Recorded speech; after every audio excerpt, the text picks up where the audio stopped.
तो आज हम बात करेंगे एक ऐसी जगह जाने की जहां जाने से हर कोई डरता है। डेंटिस्ट। मुझे तो डेंटिस्ट के पास जाने से डर लगता है। आपको क्या लगता है? और मुझे अपने कमेंट्स द्वारा जरूर बताइए।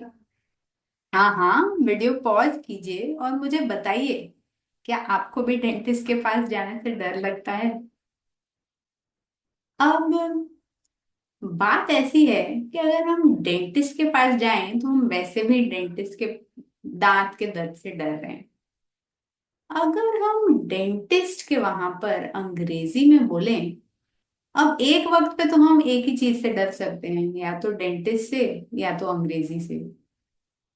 तो अगर हम अपनी सारी फोकस इंग्लिश बोलने पे डालें तो ये हो सकता है कि हमारा इंग्लिश का डर निकल जाए। अब ये मेरी खुद की थियोरी है। ट्राई कीजिएगा और मुझे बताइएगा कि आपके लिए कैसा रहा। और अगर आपको मेरे वीडियो से मदद हो रही है तो मेरी YouTube चैनल को जरूर सब्सक्राइब कीजिए बेल आइकन पर क्लिक करके। तो चलिए आज के कॉन्वर्सेशन को स्टडी कर। Your tooth has been hurting और एकिंग, मतलब आपका दांत दर्द कर रहा है। तो दर्द कर रहा है उसके लिए हम वर्ब यूज करते हैं हर्टिंग या aching. So my tooth is hurting और माई टूथ इज एकिंग, ऐसे कहते हैं कि मेरा दांत दर्द कर रहा है। You make an appointment to meet your dentist. Make an appointment मतलब डॉक्टर साहब को मिलने के लिए हमने उनका वक्त लिया, तो उसे कहते हैं मेक एन अपॉइंटमेंट। एक्सचेंज प्लेजेंटरीज, तो जो शुरुआती बातचीत होती है, जब हम एक दूसरे की तबीयत के बारे में पूछते हैं, हाय हेलो करते हैं, उसे कहते हैं प्लेजेंटरीज। तो हम शुरुआती बातचीत की अब बात करेंगे। तो हम डॉक्टर साहब के क्लिनिक में आए हैं और जो रिसेप्शनिस्ट मैडम है उनको हम कह रहे हैं, good morning ma'am, I have an appointment for 10 AM। मतलब मेरी 10 बजे की अपॉइंटमेंट है डॉक्टर साहब के साथ। तो रिसेप्शनिस्ट मैडम कहती हैं, yes please wait, doctor Shah is with a patient. तो वो कह रही, हाँ आप इंतजार कीजिए, डॉक्टर साहब दूसरे मरीज को देख रहे हैं। तो हम कहते हैं ओके थैंक यू, और फिर इंतजार करते हैं। अंदाजन 15 मिनट के बाद, after 15 minutes, the receptionist shows you in. मतलब रिसेप्शनिस्ट हमें डॉक्टर साहब के दवाखाने के अंदर दाखिल होने का इशारा करती है, या दरवाजा खुला छोड़ती है ताकि हम अंदर जा सके। तो to show someone in, show you in, इसका मतलब है आपको रूम के अंदर दाखिल होने का या तो इशारा करती है या दरवाजा खोल के हमारे अंदर जाने के लिए रुकती है। तो ये एक फ्रेज या एक यूजेज है, टू शो समवन इन। तो अंदर जाते ही हम डॉक्टर साहब से मिलते हैं, कहते हैं गुड मॉर्निंग डॉक्टर। तो डॉक्टर साहब कहते हैं good morning Aditi, how are you. तो डॉक्टर साहब भी हमें गुड मॉर्निंग कह के पूछ रहे हैं कैसे हो आप। तो जवाब में हम कहते हैं ऑल्स वेल बाय गॉड्स ग्रेस। मतलब गॉड्स ग्रेस मतलब ऊपर वाले की कृपा। तो बाय गॉड्स ग्रेस सब सही चल रहा है, all except this one tooth actually. मतलब ये इस एक दांत को छोड़ के तो सब सही है। ठीक है। तो डॉक्टर साहब कह रहे हैं we will fix that in a moment. Fix करना मतलब रिपेयर कर देंगे या उसे सही कर देंगे। तो डॉक्टर साहब कह रहे हैं बस एक क्षण की देर है, हम आपके दांत को ठीक कर देंगे। तो हम कहते हैं also if you could take a look at all the others just in case.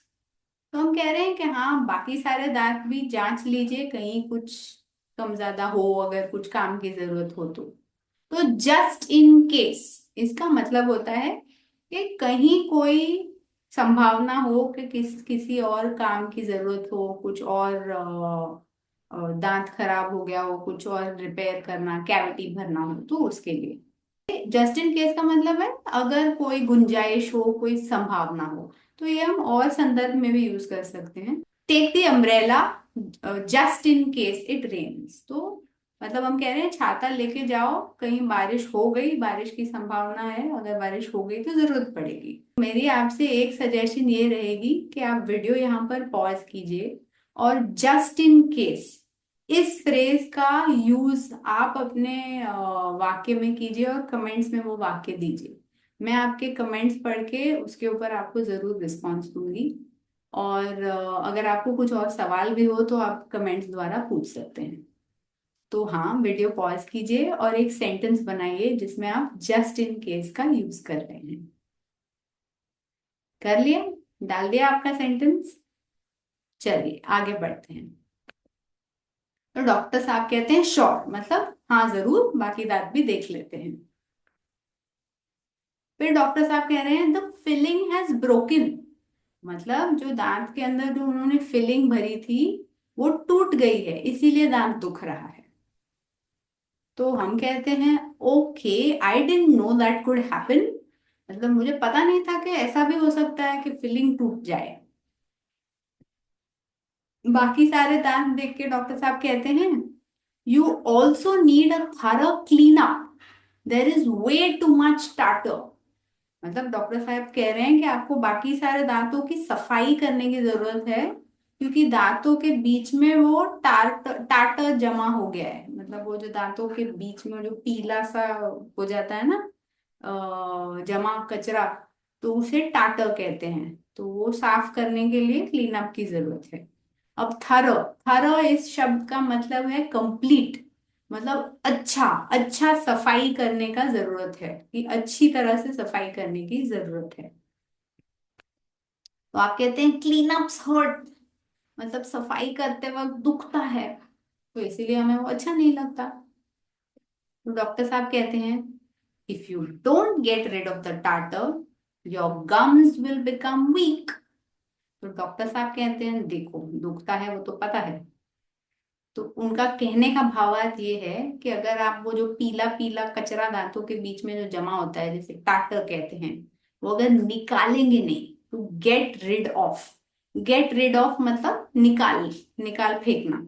तो अगर वो आप नहीं करोगे तो आपके गम्स, मतलब आपके जो मसूड़े हैं, वो वीक हो जाएंगे, मतलब उनकी शक्ति कम हो जाएगी। तो डॉक्टर साहब ने तो बता दिया कि भाई सफाई की जरूरत है, सफाई नहीं करोगे तो मसूड़े और कमजोर हो जाएंगे। तो हमारे पास उपाय क्या रह जाता है? साफ सफाई करवानी तो पड़ेगी, फिर दिवाली में घर की हो या दांतों की हो। तो हम कहते हैं all right let's do it. अब चॉइस नहीं है तो कर लेते हैं। तो डॉक्टर साहब कह रहे हैं I put in a temporary filling for now. तो अभी के लिए मैं टेम्पररी मतलब फिलहाल के लिए फिलिंग कर देता हूँ। Can you come next week for the permanent filling and the clean up. मतलब नेक्स्ट हफ्ते, मतलब आने वाले हफ्ते आप आ सकते हो, तब मैं आपका परमानेंट फिलिंग और क्लीन अप दोनों कर सकूंगा। तो हम कहते हैं यस एब्सोल्युटली, जरूर आ जाएंगे नेक्स्ट हफ्ते। तो डॉक्टर साहब आपके दांत में टेम्पररी फिलिंग डाल के फिर कहते हैं ऑल डन। ऑल डन मतलब आज के लिए तो हो गया। फिर हम कहते हैं I was thinking I have stopped drinking tea or coffee. What then is the cause of the tartar? मतलब हम पूछ रहे हैं कि मैंने तो चाय कॉफी पीना छोड़ दिया है, तो ये जो दांतों के बीच में ये पीलापन या जो पीला कचरा जमा हो रहा है, उसकी वजह क्या हो सकती है? कॉज मतलब वजह। तो डॉक्टर साहब कह रहे हैं some people are prone to developing tartar.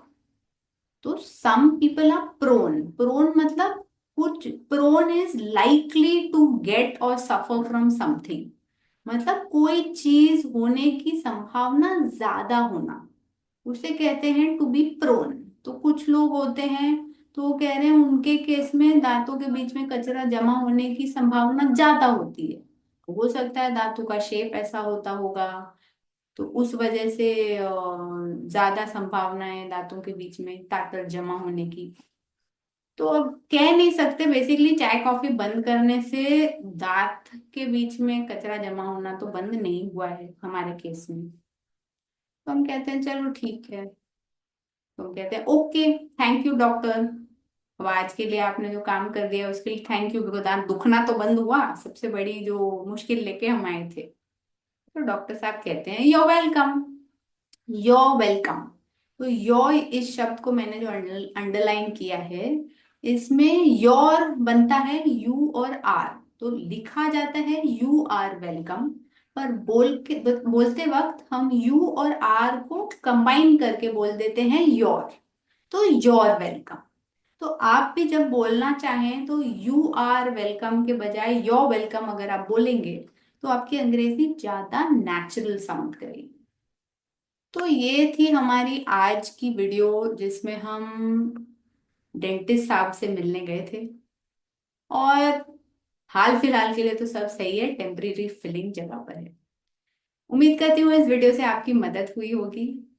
आपको ये वीडियो कैसा लगा, आप और क्या प्रकार की चीजें सीखना चाहते हैं, वो मुझे अपने कमेंट्स द्वारा जरूर बताइए। मैं रोज एक वीडियो बनाती हूँ इस उम्मीद से कि आपकी मदद हो सके। और मेरे साथ जुड़े रहने के लिए धन्यवाद।